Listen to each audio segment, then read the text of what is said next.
Welcome, everybody. Thank you for being here. We'll wait another moment or two for anybody who's just almost here.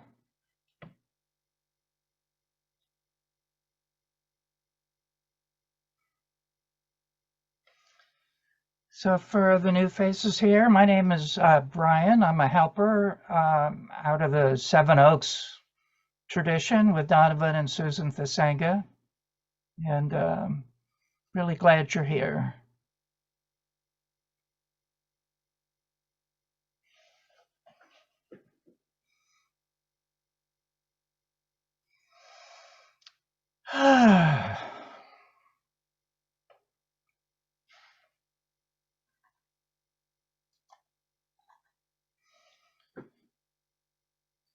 So we're gathering here today as human beings,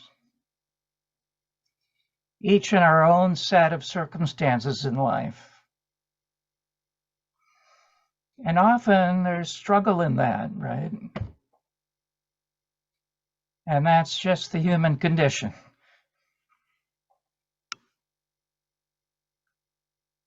Yet we also gather together today as spiritual beings.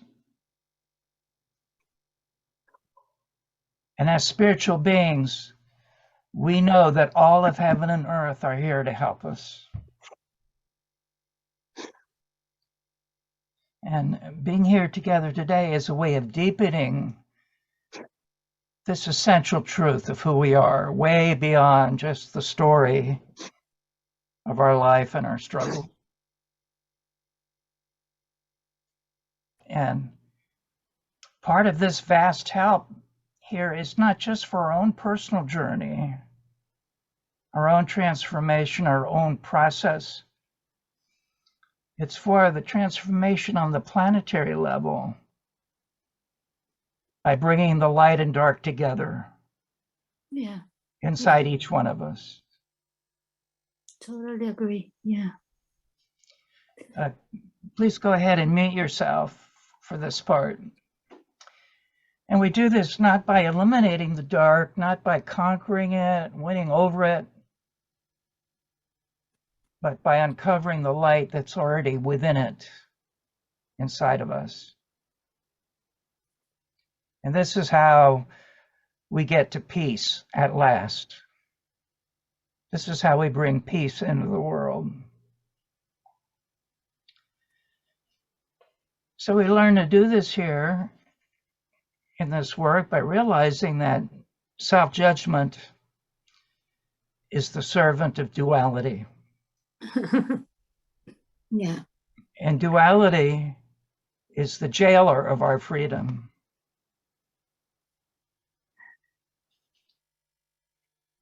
It's not that this gets easier to do, but what happens is our motivation to do it grows because we start to see and feel the results. It's amazing. Just a little change brings about motivation for more.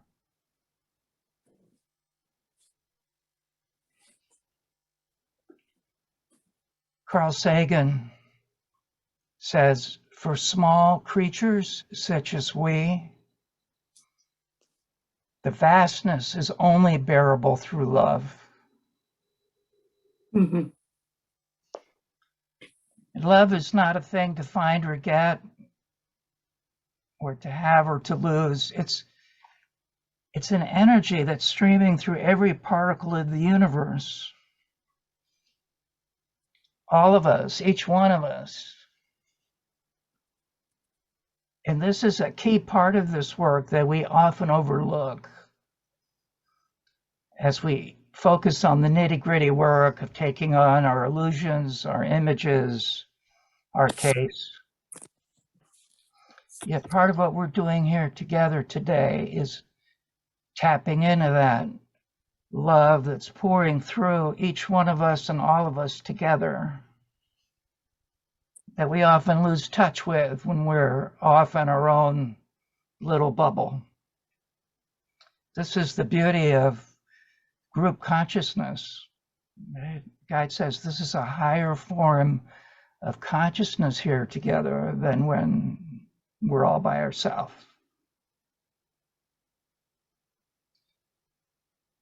There's a part of you and me and everyone here.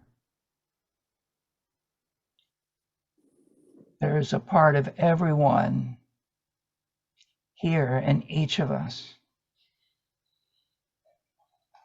So we're here together to feel this energy move through us, wake us up, bring us more to life, and share with each other the freedom to give and receive love. That is the reward of this path and this work. So I invite you now to gently close your eyes and go inside, and as we say, close two so the third can see better.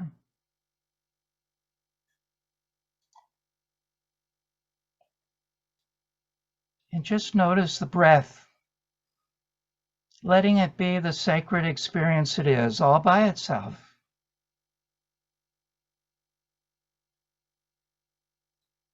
Don't think about it. Let it do what it knows how to do.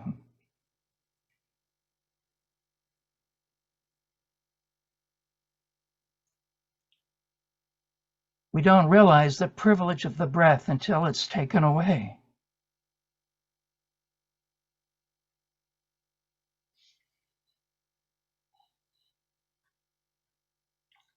With each inhale, let life come in.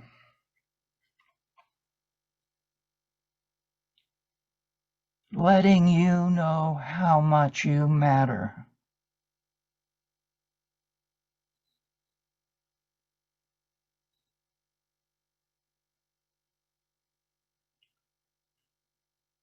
With each inhale, let the truth of this wash through you like a tide. I matter. I matter.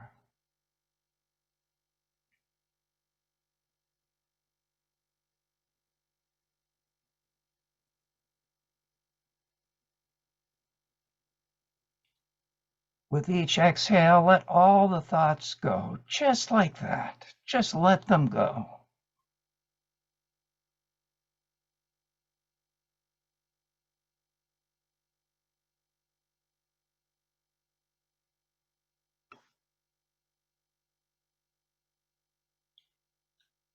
Let stillness take you to the core of life, already inside you.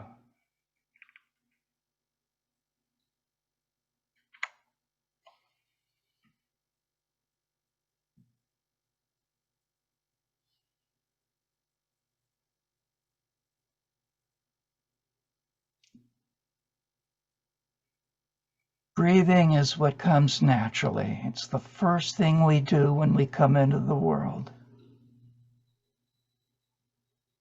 It's the last thing we do as we leave.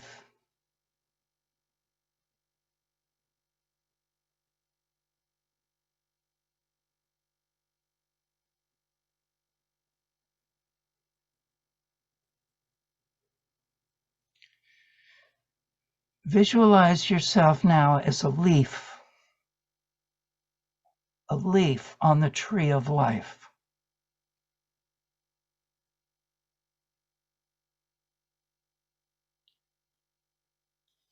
Let in the tree of life telling you, I got you. I got you.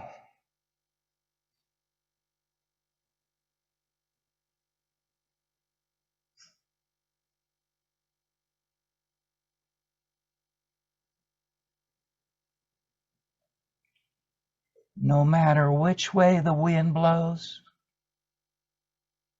no matter how fierce, feel this unbreakable connection to the tree of life.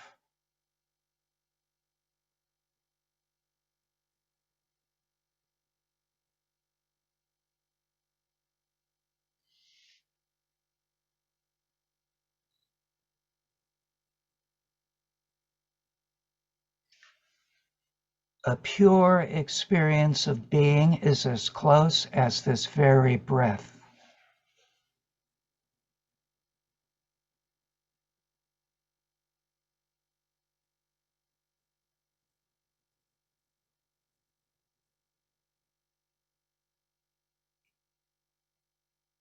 Peace is at hand in this very breath.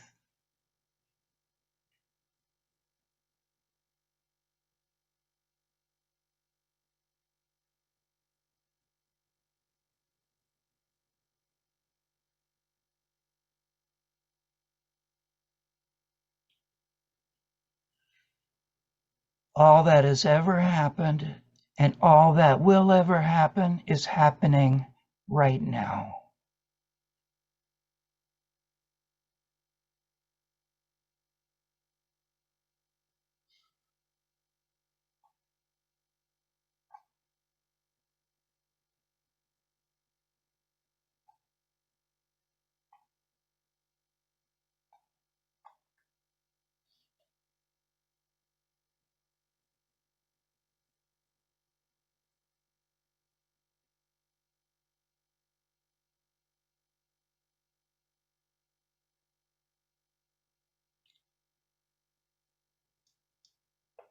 Let's stay in this stillness a few moments together, really soaking it in.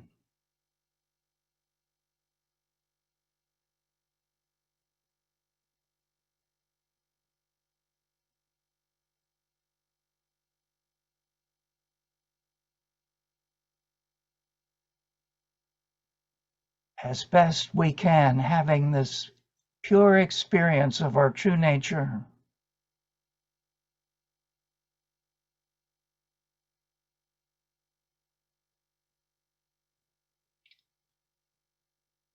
Letting go of all the stories we tell ourselves.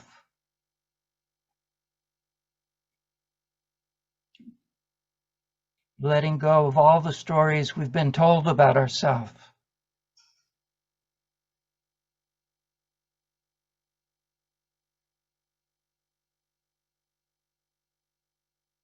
No matter how long we've been carrying them.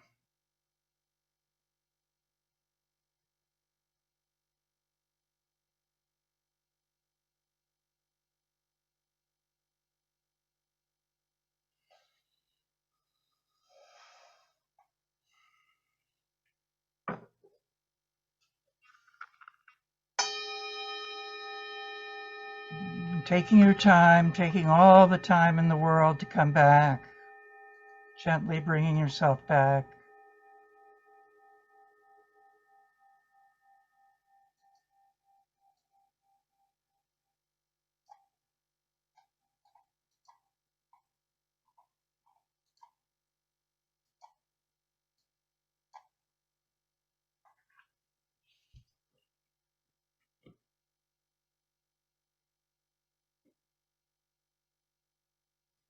So we'll begin by just introducing ourselves, and the way we do that, if you haven't been here before, is just say your name and where you are on the planet, and just a few things about what you're feeling right now.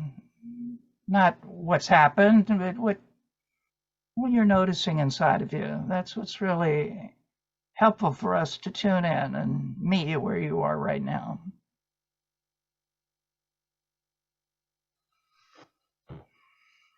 I'm Jen Bond. Excuse me. I'm Jen Bond. I'm in Annapolis, Maryland. And I'm feeling gratitude. Welcome, Jen. Glad you're here.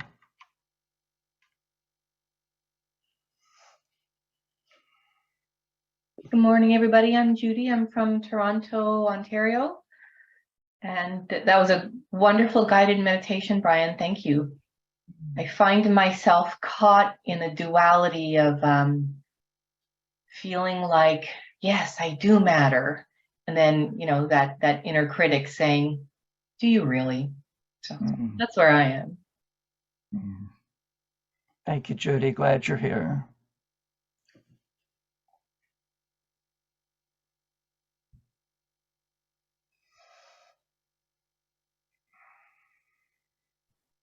Hi, everybody. Nice to meet you all. It's my first time here. I'm Sky. I'm staying in Blacksburg, Virginia. And thank you for that meditation. I really enjoyed it, Brian. I'm feeling peace right now, really. And I really love the analogy of a leaf on a tree and the tree supporting you no matter what.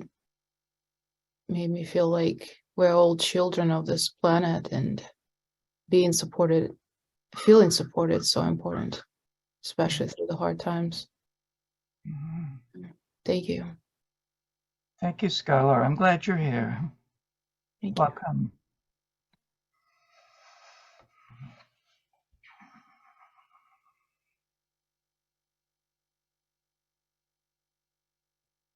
Hi, I'm Kay. I'm in Durham, North Carolina. Like Judy, I'm feeling duality as well. And mine is just in general around peace and disturbance. Glad to be here. And Brian, yes, again, beautiful, beautiful invocation. Thank you. Thank you, okay. Okay.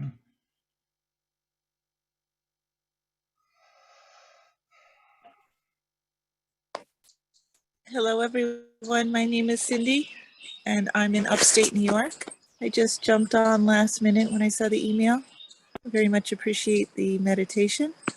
I'm feeling a little more peaceful than I was feeling before, so thank you. Glad you're here, Cindy. Glad you jumped on. Thank you. Hi, I'm Sean Christie in Atlanta, Georgia. Feeling connected to life.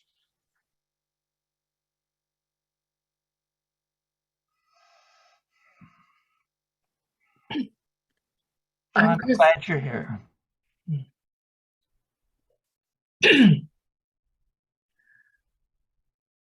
I'm Chris Walker. I am in Charlottesville, Virginia. I'm currently struggling with some chronic pain and I'm scared. Is it physical pain, Chris? Yes. Okay. Yes. It's a little puzzling. I have some difference of opinion. It might be osteoarthritis, which could ultimately mean hip replacement. I also have a PT opinion that it's muscular and working with a new practitioner. So it's kind of uncertain, and I'm in the process of discovery. Okay. We hold it with you. Thank you. Thank you.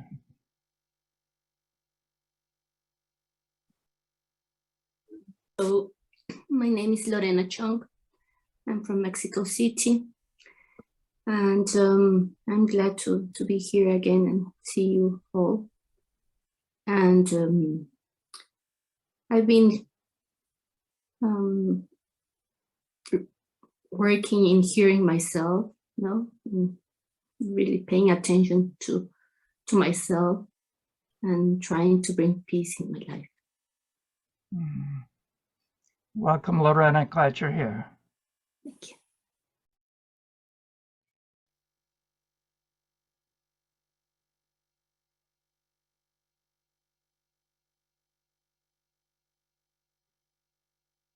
Hi, my name is Kate Farmer. I'm from Chesterfield, Virginia.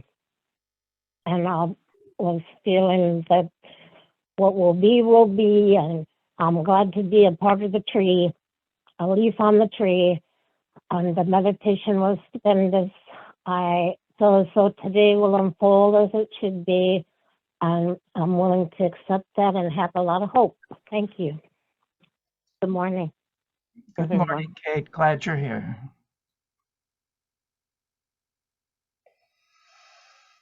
Hi, I'm Pat Sullivan in Shenandoah, Virginia, tiny, tiny town.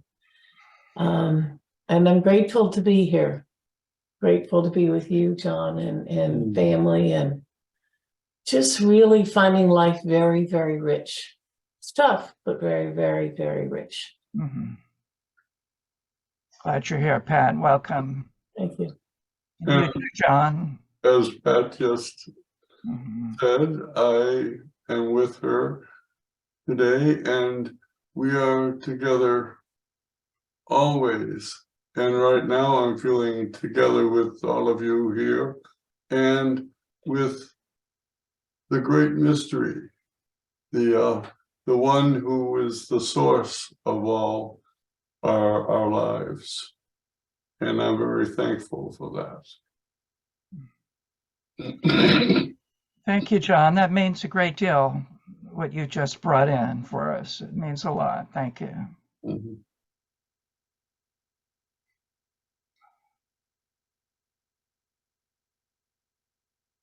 I'm Frank D'Alto, Richmond, Virginia. And it feels good to be here this Sunday morning in my sanctuary with some like-minded friends. Thanks for the invocation, Brian. It was really nice. Thank you, Frank. I'm glad you're here. Hi, my name is Janie, and I am from South Jersey, in New Jersey. And Brian, your open meditation reminded me that to constantly remind my little girl that she mattered. So, I could feel myself a little bit like Judy, feeling a little defensive against that notion. And then I thought, oh no. And then when I shared it with my little girl, I found a lot of joy. And that's right. That is the truth, and no one's going to change it. Thank you. Amen. A woman. Yeah. Thank you, Jane. Hi everyone, I'm Saida, and I'm in Denmark, and I feel very calm and relaxed today and now. Glad you're here, Saida. Welcome. Thank you.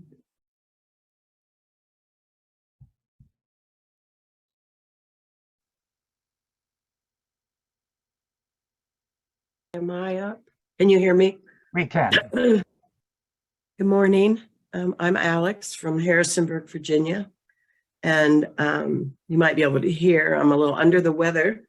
I've only been out of bed for about 10 minutes. I wasn't sure if I wanted to just sleep and skip the meditation this morning or come to the meditation and be sick. I was going to be sick either way. So I decided to come and be with everybody and hear the message for today.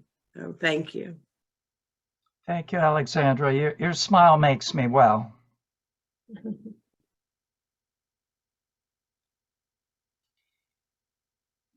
Stephen, did you want to say something?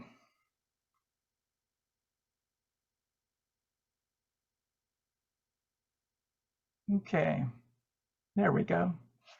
You're muted, Stephen. You're muted. There you go. Hi, I'm Stephen. This is my first time. I came late. I just got the tail end of the meditation, and I'm just going through a lot of changes.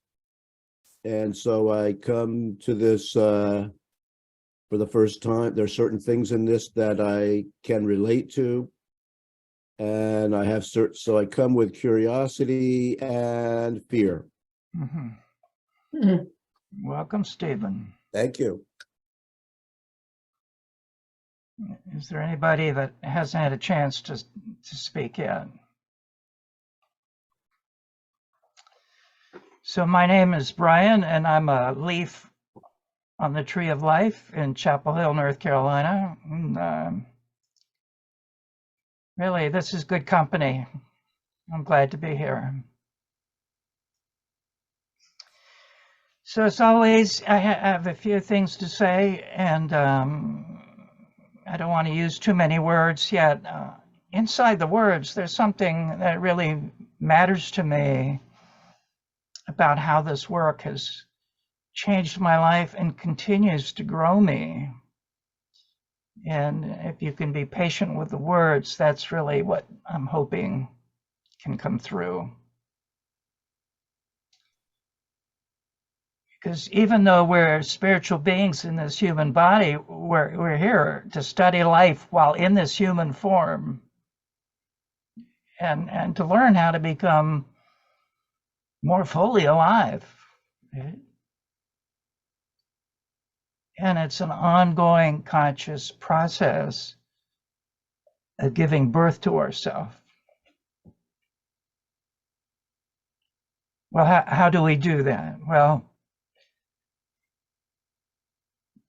there's always something going on that's trying to push us a little more into self-realization, because life is full of surprises, full of struggle, full of uncertainty.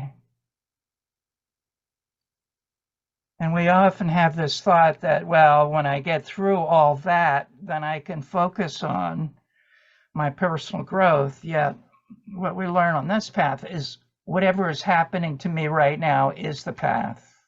Right?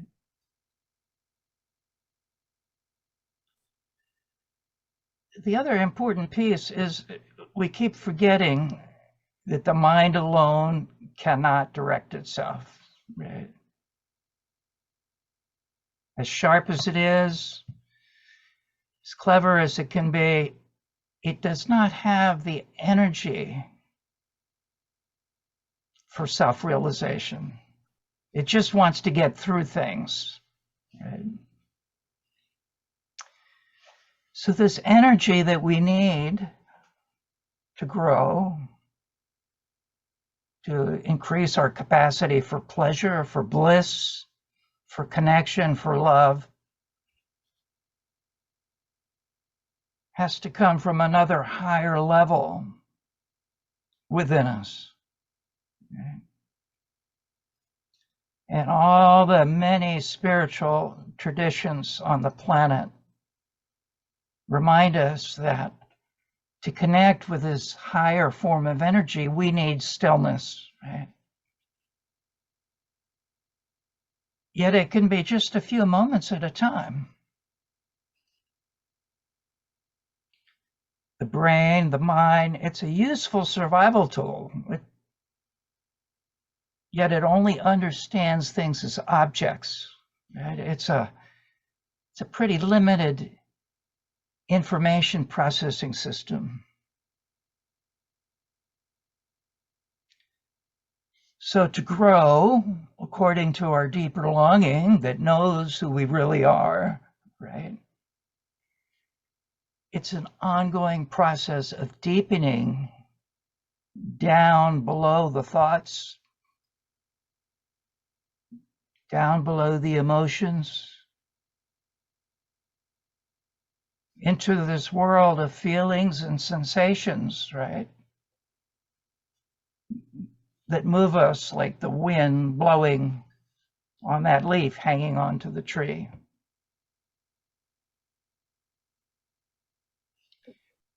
Everything counts that's happening to us. Every little thought, every little emotion leaves an imprint on us that forms us. That's why we're learning to pay attention. No thought is too small to overlook. No emotion is too petty to examine with tenderness and care.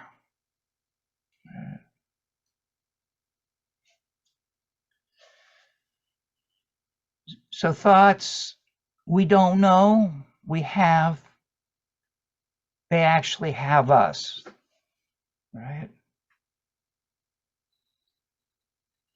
This is why on this path we're learning to pay attention to what we're not paying attention to. Our inner landscape of jumbled thoughts, the anthill of thoughts, and all those conflicting emotions, often many of them going in different directions at the same time.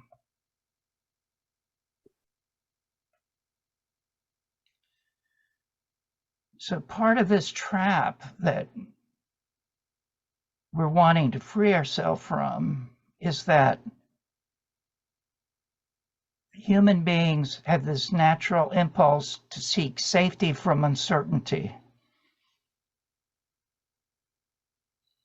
We do that by attaching to any kind of security as a way of not dealing with uncertainty. Yet, uncertainty is the basic principle of life. We don't know what's going to happen to us today, tomorrow, next week, next month. So security actually comes from understanding uncertainty, not by avoiding it. So what we're wanting to do today is make room for a few things. And one right now is this contradiction that we have of wanting to be secure in a universe whose very nature is fluidity, change, right? And the curious nature of the mind that wants to turn this basic reality of existence into something to be afraid of, right? If I don't know what's going to happen, it's likely to be bad.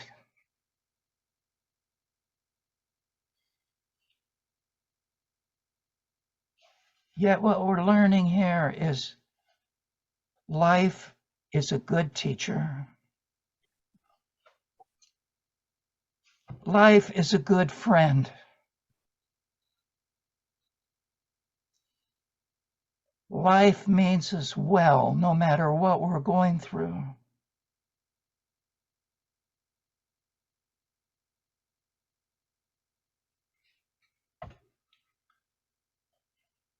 Another trap is waiting for things to get all better before being better, right? Like this is a very common one for many of us. Like when things calm down, I'll have time, right?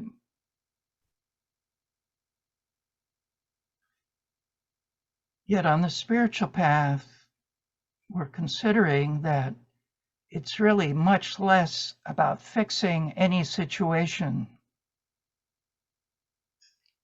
and so much more about becoming more deeply aware of our reactions to the situation that we're in.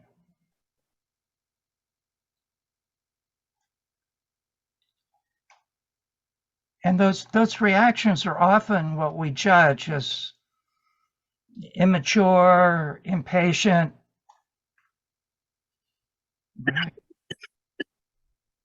We judge our lack of calm as something that's in the way of our being calm, right?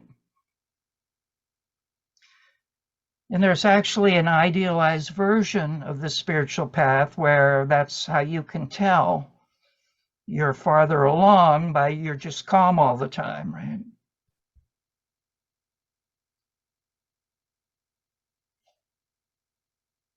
Yet no less than Pema Chodron reminds us, she says, stay with shakiness. Stay with a broken heart. Stay with a rumbling stomach, with a feeling of hopelessness and wanting to get revenge. This is the path of true awakening. Sticking with that uncertainty.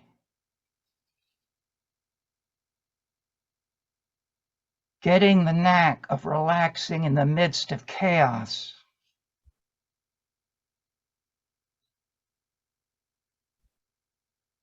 Learning not to panic. This is the spiritual path. Well, wow, that, I can tell you, I'm much relieved to hear that, because that's a fair amount of my day. Right. So you see, what we're learning to do is actually turn to that chaos and shakiness rather than seeing it as the obstacle. It's actually the path. Yet, what I've noticed in myself and in others I've been privileged to work with, we immediately form a wrong conclusion that there's something wrong with us because of those obstacles, right? If there wasn't something wrong with us, we wouldn't be having those obstacles, or they wouldn't be affecting us so much. Right?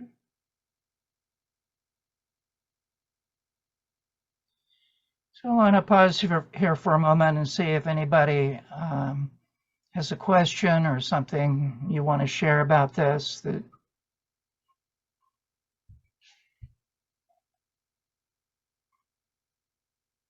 you know, you're free to speak up at any time. Even if I'm speaking, speak up. Right? Chris, were you going to say something? Oh, no, actually, I wasn't. Okay. I'm listening intently. Yeah, I do. Stephen. You're muted, Stephen. You just went on mute. Okay. I definitely relate to this. And I want to add, I think that when we have this block, if we our spirit, the spiritual path we have before us is to work with this block. And if we don't do that, if we wait for the block to end, it probably never will, because the next step on our journey is to work with this block. So how can we progress on the spiritual path if we're avoiding the step that life is putting in our face? Yeah. Thank you, Stephen. You're welcome. Yeah. And again, I notice in myself, my resistance is because I'm judging myself, right? For having the very thoughts, conflicts, emotions that are calling me to look at them with kindness, with understanding, with patience. Really becoming their friend instead of their critic, right?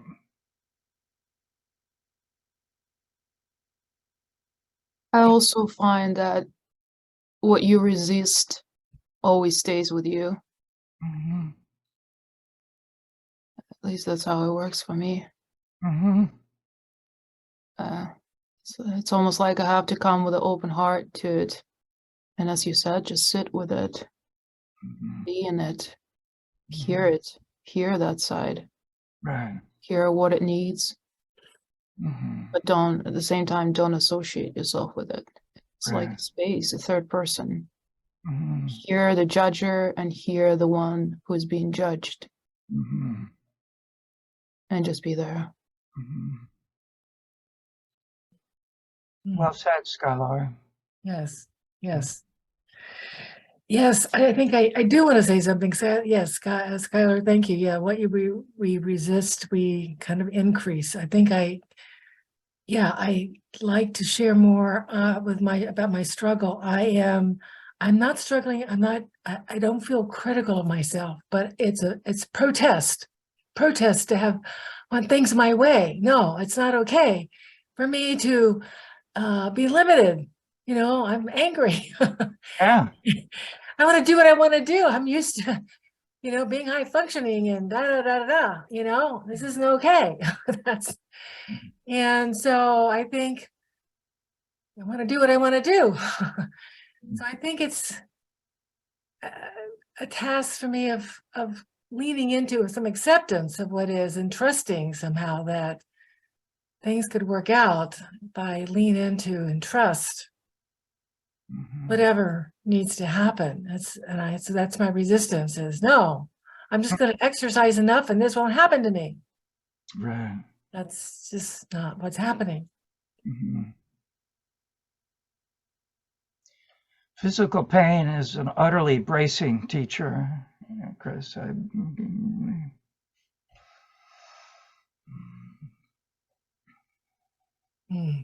Thank you. Thank you for hearing me. It feels good to say it out loud. Sure, it's welcome here. My anger and protest and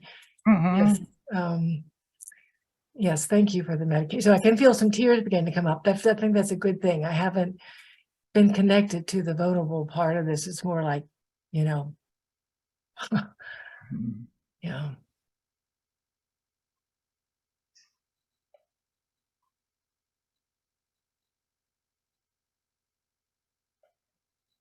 Anyone else? I was just going to say this kind of feels like my higher self manifesting so I can hear it better. Yeah. Thank you. Well, when we're in the flood of thoughts and emotions, it's very hard to find a way to be with them without being overcome by them, right? And this is the place. Jen, go ahead. I just wanted to say when you were listing, I don't know what word you would use, the list, it included stomach growling and shaking, and you had other great things on the list. What came to mind is my phrase that was introduced to me decades ago called well-disguised opportunities. Yeah. Thank you, Jen. So just want to say when we're in that flood of conflict, distress, overwhelm, right, that the powerful tool we have in the pathwork of the compassionate objective observer, right? The one who's witnessing what's happening with care, with understanding, right? The one that's looking at us and we can say it has empathy and compassion and love, and that this is actually a part of ourself that it takes practice to cultivate, right? So for me, what I found helps so much is when I'm in the midst of one of those onslaughts, I'll say my name and I'll say it out loud. I'll say, Brian is having a shame attack. Suddenly what I notice, I'm looking around going, oh, I know what that's like, poor guy, right? And so there's this compassion and love flowing for myself, towards myself. It's part of what the Pathwork calls shifting our identification to the spiritual self, the reality of who we are, that we're not just this human doing walking around banging into things, right? That we're really a spiritual being that understands completely what to the human being is an utterly puzzling journey. So remember, whatever your struggles are, whatever your great struggle is, it's not just some random event. It's the raw material for your one-of-a-kind, unique, incarnatory journey. Your soul is using this to help grow into a higher level of consciousness and awareness, right? This is where Byron Katie says things don't happen to you, they happen for you. Now, I've had resistance to that for a long time, right? Like I can still to this day kind of cringe at everything happens for a reason. It gets me thinking there's somebody up there screwing with me, right? Yet what I have come to understand really means is there's no detail that isn't useful that we're struggling with. There's a release point inside each struggle. It's not that the struggle goes away, it becomes smaller. That release point helps us grow around the struggle.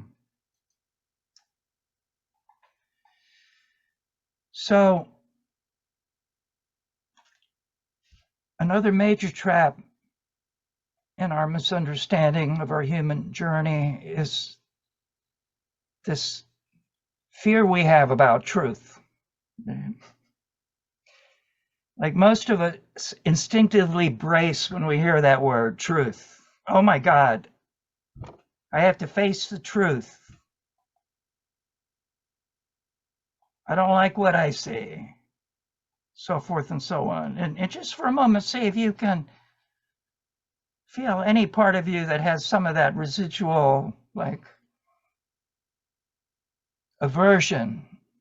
Because remember, truth is something that was forced on us by authority figures early in life in ways that was not kind, to say the very least, right? So I have found it so useful to uncover my complexity around that word. Like, I'm going to have to accept the truth. Right? The truth means giving up something I don't want to give up. Right? Or any of those things. So what has really helped me is this. What is true, what is really true, is already so. Right? It's already so.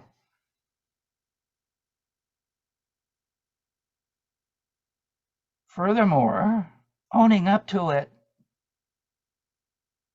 doesn't make it harder. Right?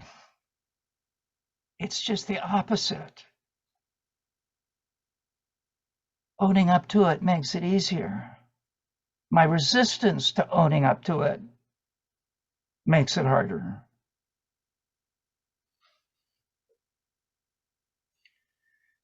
Here's the one that really got me, though. Not being open to the truth doesn't make it go away.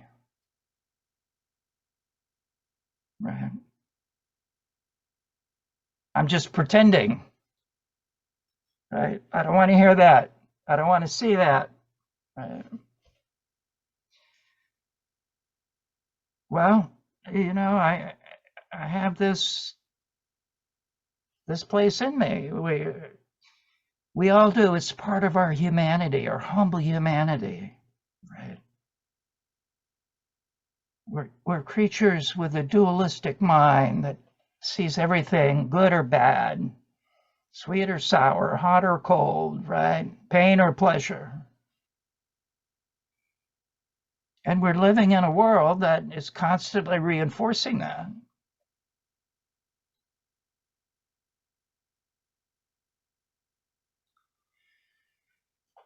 So anything that is true is there to be interacted with. It's the stepping stone right in front of us.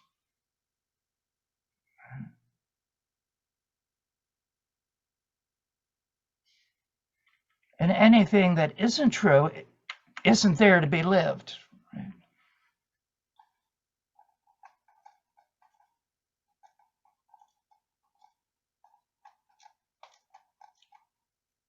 So what about this presentation that what is true is already so? Owning up to it does not make it worse.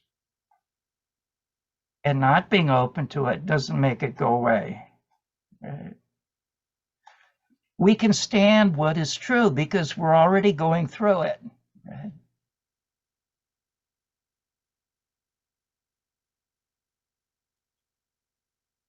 So a lot of our emotions, which we're learning are different than our deeper feelings, right? Emotions really come from our defense system. Guilt, shame, resentment, anger, passive aggressiveness. Right?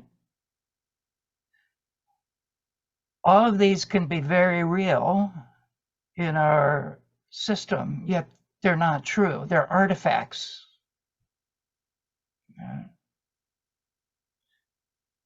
There's something we created on our own. And we often spend a lot of time trying to convince others that they're true, but they're not true. They're not the truth. And how do we know they're not the truth, Brian? Well,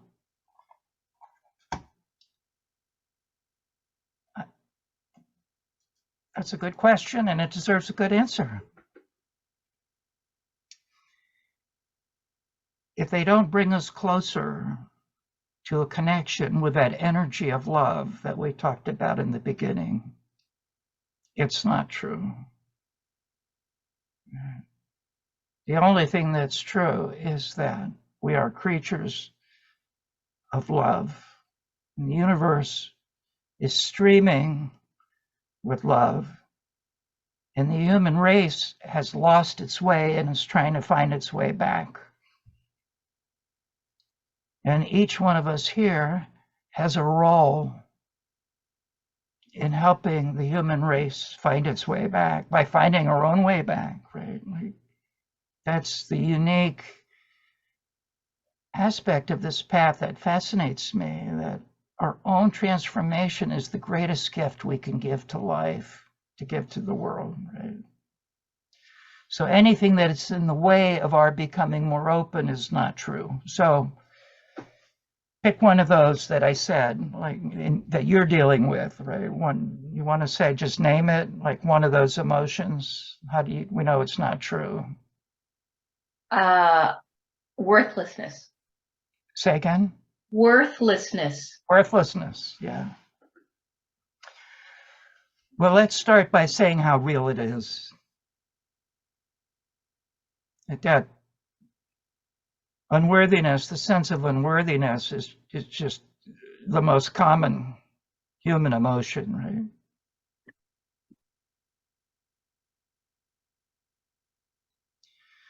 So what I would say about the test I would use on unworthiness, right? Is there any way this helps me to feel unworthy? Is there any way it helps me become more open, more connected with life? If not, it's not true. Right?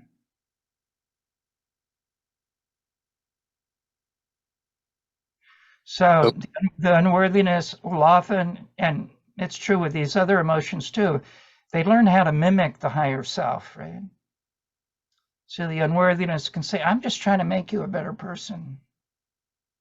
You have to try harder, right? You know you got work to do. You know you're resisting looking at yourself, right? Yet feel into the energy of that, right? Is it kind? Is it caring? Is it loving? Is it patient? If not, it's not true. Right? Truth is all those things. Does that help? I hear it. Okay. And I appreciate it. But I struggle with what's true. Do I listen to Brian? Do I listen to, like, somebody else can say, for sure, Judy, you are worthless. Yeah. Right? How many mistakes have you made? I mean, Right. it's just another opinion. So Right. discerning the difference between opinion and reality is often where I find myself trapped. But this is very helpful, what you're saying. Thank you. Because Can I make on yeah, that? just one moment, Stephen. I'll be right with you.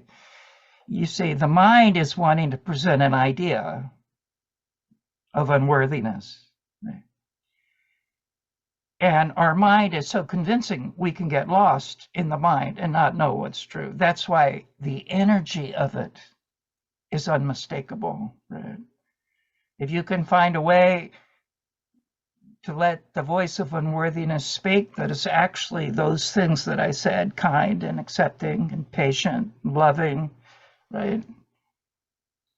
I don't think it would be unworthiness. I think it would be something else. So the difference between the thought form and the energy. Stephen. Yes. I was in under some teachers who at some time ago who talked a lot about this, about that feelings we think of as opposites in duality, like, for example, worthiness versus unworthiness, are not opposites, they're complements. And what we have here is, it sounds like I forgot your name, the person who's speaking about it. Judy. Judy, what may be hurting you is not the feeling of unworthiness, but your resistance to it. And if you allow yourself to let go of the resistance to unworthiness, you might find something about unworthiness that can be very beautiful. Wow. So sorry, Stephen, you're suggesting that I tell myself I'm unworthy and see where it goes. No, I'm not. And where No, it brings I'm not. you. No, I'm not suggesting that. I'm suggesting that you notice the thought that you're unworthy, and notice that that's a thought. Notice that you're thinking that. Notice what you're feeling. Notice your resistance to it. And an example of where something could bring you like that is what we can get from unworthiness. Actually, what they say is that when we let go of our fight, or our struggle with something like unworthiness, and allow it to feel us when we're ready for it, we simultaneously can also open up to worthiness. But you cannot embrace worthiness when avoiding unworthiness is your greater commitment. Stephen, do you have something you're working with right now like this? No. I mean, you mean a person, a teacher, or what? The people who taught me this have died, and I don't know what else is doing. Do you have anything you're struggling with in your current life? Oh, I think, yeah. I mean, I think we all do that. Right. It's like, a good example of this kind of thing is that the message here was, the universe is working with us to help us get whatever feeling we're committed to. So if, for example, if you say I understand what you're saying, and you're saying it very clearly and very well, Stephen. Well, let me just say this one point, okay? And then I'll be done. Right. If we say to the universe, I want worthiness, the universe will say, okay, here's unworthiness for you to embrace. If we say to the universe, I want to avoid unworthiness, the universe will say, okay, here's unworthiness for you to avoid. And so we get what we're embracing, or we get what we're struggling with, whichever is the great commitment. So what we see as feelings that are opposite are really complements. Yeah. You could, what would it mean to feel totally unworthy? You could go, wow, it's like, thy will be done. I let go of the ego. So there's wonderful things about unworthiness that can be great, but we have a judgment against it. Yeah, I understand, Stephen. Okay, so I'm done. I'm sorry. I also wanted to add something, if I may, to the feeling of unworthiness. It's sort of just to kind of explore this more, to what Judy said. Do I tell then myself that I'm unworthy? And then I said, just allow yourself to feel unworthy. Allow yourself to feel unworthy. The more you allow it, the more it kind of expands, and the more you explore this, the more you feel other emotions that come to it. It's kind of getting straight to the core of it. Okay, I'm sitting here, I feel unworthless, useless. Okay, that's fine. So you learn to be okay that even in this unworthiness, everything is still fine and you're still okay. And through exploring that, I feel like, again, it's that resistance, like Stephen said. I agree. Resistance to feeling that is what traps at least myself. It traps me. And if I resist that and label it a bad emotion, I shouldn't feel this. No, that's fine. Or kind of like treat yourself as this, the kid comes to you and tells you, oh, mom, or, dad, I feel unworthy. I feel worthless. What do you say to that kid? Are you going to resist it and say, oh, it's okay, here, I'll give you something so that you don't feel, unworthy? Will you do that, or will you sit down with the kid and kind of explore it and just be there with him or her, right? Yes. Thank you, Skylar. Yes, if I could just jump in and just piggyback with that it sounds like what we're talking about is being with what is as a stepping stone to the transformation.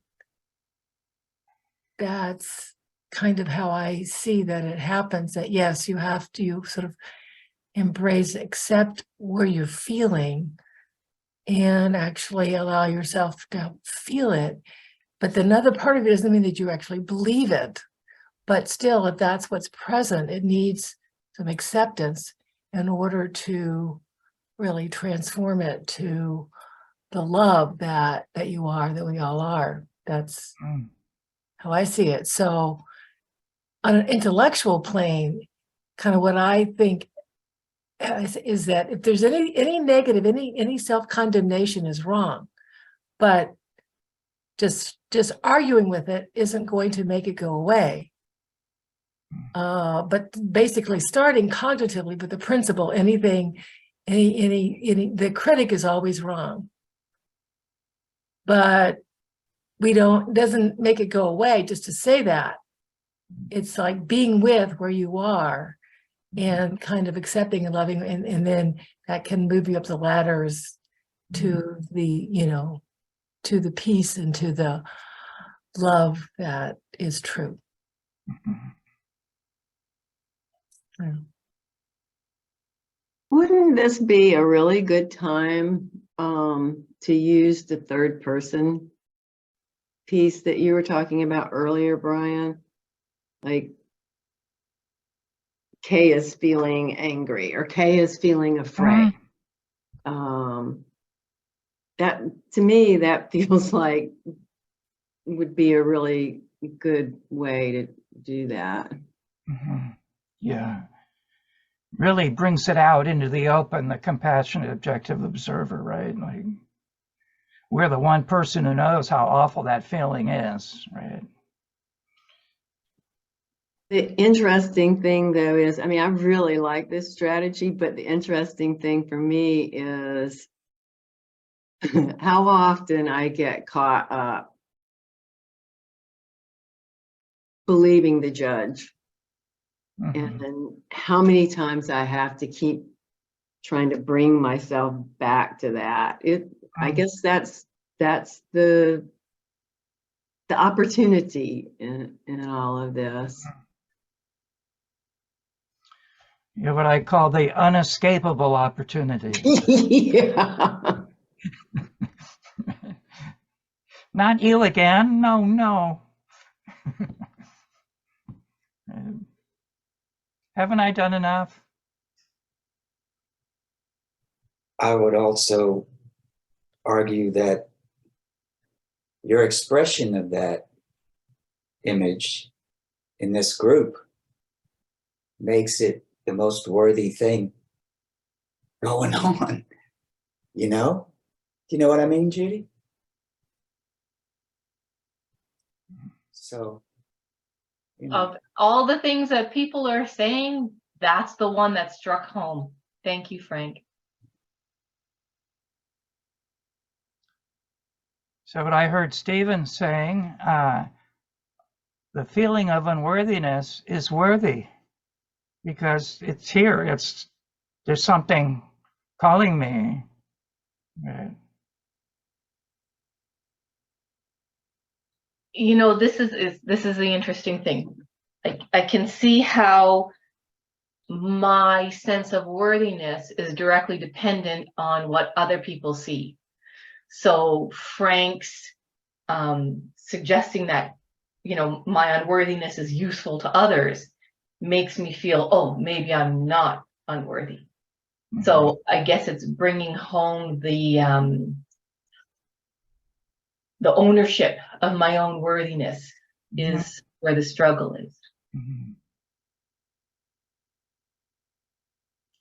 So to piggyback off what you were saying, Skylar, I can't befriend my unworthiness when I'm resisting it, right?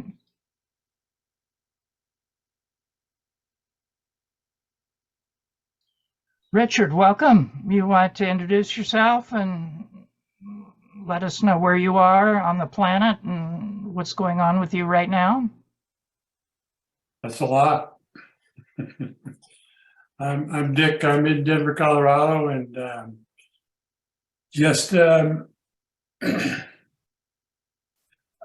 well, I'm just going through some disappointment about the Pathwork International Conference, but that's my own stuff, so I'll just deal with it. Thanks.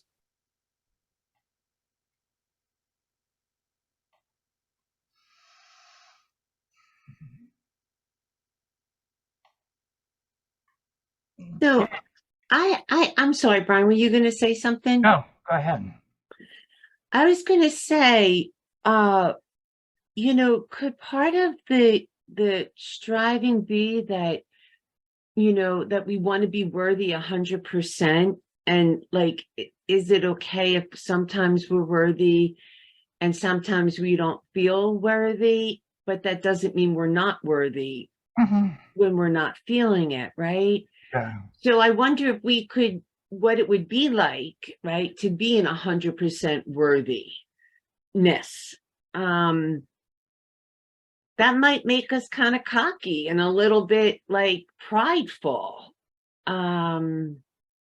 It could be dangerous maybe to be 100% certain. Yeah, I don't want to get too theoretical. Is there something for you here close by that you're feeling like, well, I feel really worthy, I'll be prideful? Yeah, well, no, like as I was listening, you know, I was sitting quietly. That's why I shut my video off, just so that I could really take in what was being shared. And I think for myself, I run into the problem of thinking that I will only be okay if I am 100% worthy all the time. Right. And I realized that, I don't know, you know, maybe that's an unrealistic expectation for me.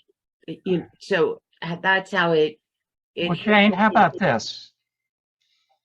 We have the feeling of unworthiness. It comes and goes.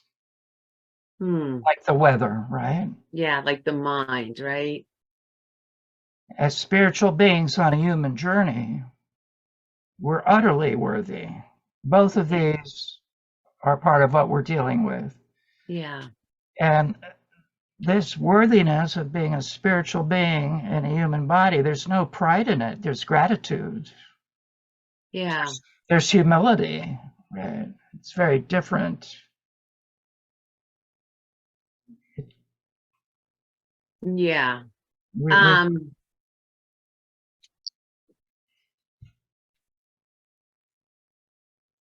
Yeah, and I agree with you, Brian, and I think that awareness comes and goes. I mean, I Yes, of think that we course. have to have, you know, we have to be with each other to remind each other of that reality, because I think that reality in oftentimes of struggle.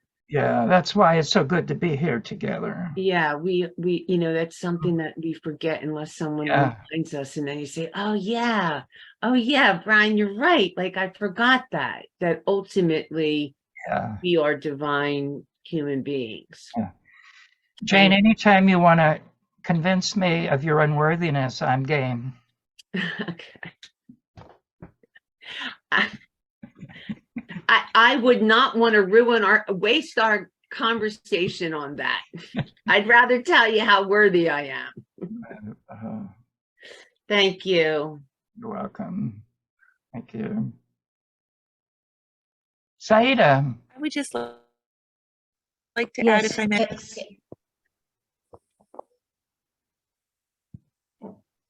Go ahead. Somebody wanted to add anything? No, please, you go ahead. Yeah. So, Brian,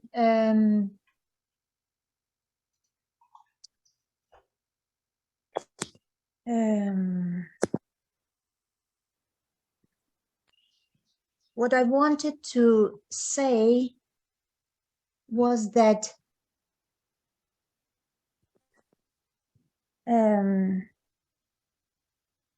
to have this knowing, like really true knowing of what is truth and what is not,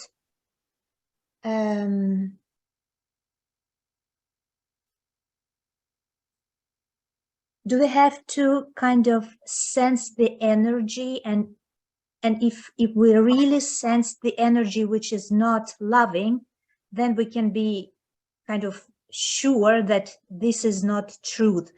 Because for me, sometimes I'm not quite sure, and I really want to discern, like really to see and to know what is truth and what is not. So sometimes I also kind of think, well, okay, this seems like the truth, and then I see that it is not anyway. So what you've said before was, if I understood you correctly, because I'm also like kind of sitting and really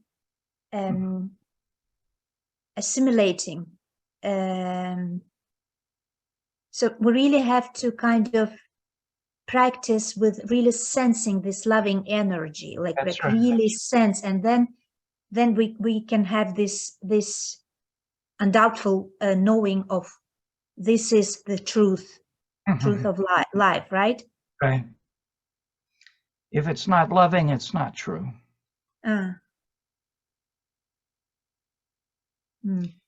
Where some of us get confused because of our personal history is just the difficult truths can be shared in a loving way, right? And we don't have I have a tendency to use my my mind. That's to right. analyze, and here the point is kind of not to use your intellect, and instead really sensing what is true for me right now in the moment, right? Yeah. You see, our minds work hard to bend reality to meet our prior experience, our emotions, and our discomfort with uncertainty, right? The mind always has an agenda. no matter how altruistic it's pretending to be, right? Or even intending to be, right? It has limited ability to understand the deeper aspects of who we are and the journey that we're on, right? There's a deeper knowing in us than the mind. Yet the telltale, as you said, Zeta, is the energy. You know, even when the truth wants to tell me something that's very difficult for me to hear, it's saying in a way I know it wants to help me, right? It This is never also says, go ahead. what a guide talks about soul movement. Is it what it is? It's an involuntary soul movement, beautifully said, yeah. The truth already is, right?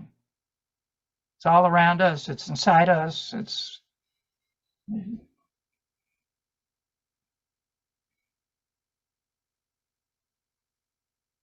Thank you.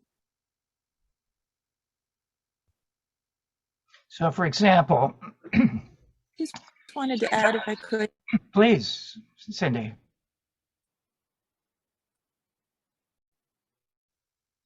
Go ahead, Cindy. You're Sorry, muted. that's okay. Go ahead.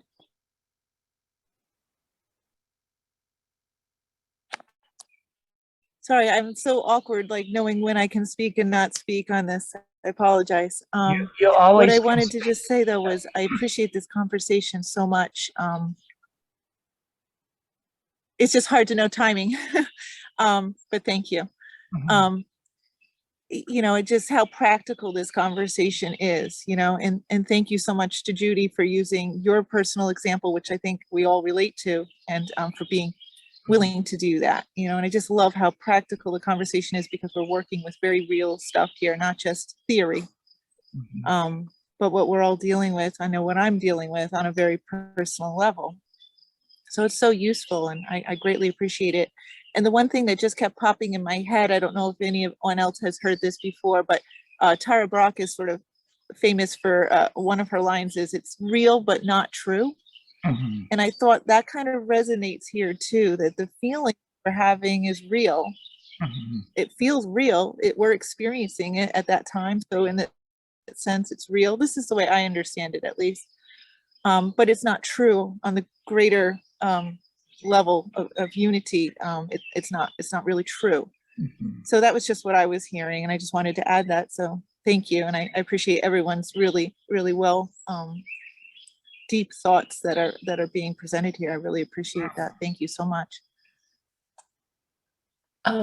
Thank you, Cynthia. And just to say again, you're free to speak up anytime. It's always welcome. Along those same lines, Cynthia, I love that Tara Brach also says, "Don't believe your thoughts." Stephen? Yeah, I want to say that paradoxically, something like unworthiness on a relative level can be true. I mean, I'm not worthy of being president of the United States. I humbly admit that. Yeah. And I don't know what's going on with you, Judy, but I mean with like the particulars, but you know, Stephen, I mean, well, I'm sorry. Let me say something, Stephen. Never mind. I'm talking about, I know I have to talk about myself. Yeah. Like I may be on a job where I feel and I have been on positions where I feel I'm not really worthy of this. In fact, I question that right now with the job I'm doing. Sometimes I feel I'm not really adequate. Now, if I ignore that, and, you know, I have it can being on. It's the shame I find of unworthiness, or that prevents me from progressing. But if I can find that loving, compassionate higher self of me, it's like, okay, you know, that may be true of this unworthiness as far as the Stephen, but in the higher self, I'm not touched by that. And I can look and say, okay, so for example, using your technique of calling your name, I could say, empathize with Stephen, and then I can say, okay, what can Stephen do about it? Now, I can find ways of improving myself, but not out of shame, but out of, okay, I would like to be. Why am I here on this job? What am I trying to do? Like I'm working with children, social worker, and I feel sometimes I'm doing a good job and sometimes I'm not. So I want to look at this. Don't let my unworthiness get in the way, but how can I, what can I do to help? Now, it may be that I'm 69 years old, and so far I'm cognitively, I'm doing okay. Well, what happens if that's a point where, I'm just not up to it anymore? Well, then there's no shame in saying, okay, this is no longer appropriate, and I'm going to let it go. So, but none of this, whether I'm worthy on this job or not, touches who I really am. Yeah. And that's where I think the 3-step meditation, get into your higher self and shine that on the lower self. The lower self is not the unworthiness. The lower self is the voice that's saying, oh, this is bad. You're not good at this, so you are bad. That's the lower self. So thank you, Stephen. We're getting ready to land in a few minutes. I want to make room for anybody who hasn't really had a chance to share yet. If there's anything moving in you, that'd be good to hear yourself say. That might even surprise yourself. I would just like to say that my particular image of not being worthy, I think my particular image of not being enough comes from my relentless persecution of myself to be perfect. So it's like one feeds the other. It's almost like if I could just sit back and relax with not being perfect, I might be able to give myself a break about not feeling like I'm enough all the time, And I think that at the heart of a lot of human suffering is this idea that, I'm not perfect enough to receive God's love, I'm just not perfect enough. I make all these transgressions, can't keep my head out of the cesspool, so to speak, and I beat myself up. Thank you, Frank. We can never be perfect about being perfect. Wow. What a trap, huh?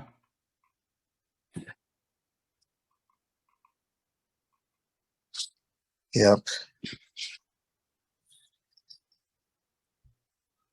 Anyone else before we move into our closing?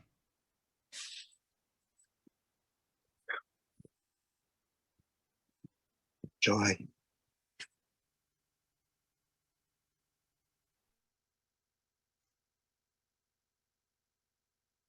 I wanted to share how my idealized self-image and inner critic can often act like they're coming from my higher self, right? Usually it's things like, I told you that was going to cause trouble. I told you not to do that, right? Whereas I've really learned a hard way by taking a long time, very late in life, to find out that that was not a voice that was helping me. That the higher self voice, that's softer, is actually saying, it pains me to see you get stuck the same way over and over. I see what you're going through. I want to help. You know, the difference again, like Saida was saying, in the energy. So I'd like to close with a short guided meditation. You'll recognize, those of you that have been here, just go inside for a moment and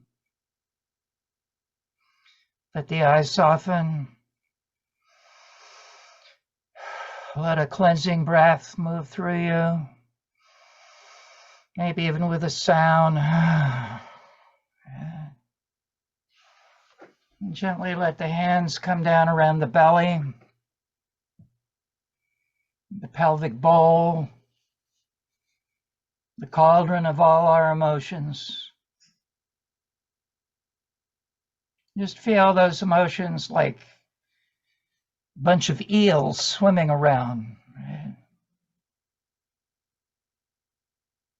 Gently bringing those two hands full of all those emotions up into the heart, the center of compassionate presence. Feel all those emotions just falling into the heart like water falling on sand at the beach.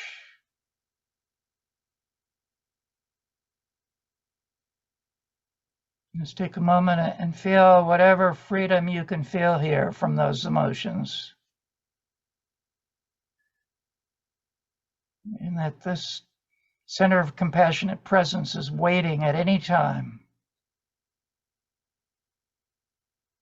And gently letting the two hands come up to the forehead, and maybe even rub the forehead a little bit. Rub the temples and feel all the thoughts, like an anthill of thoughts, we say,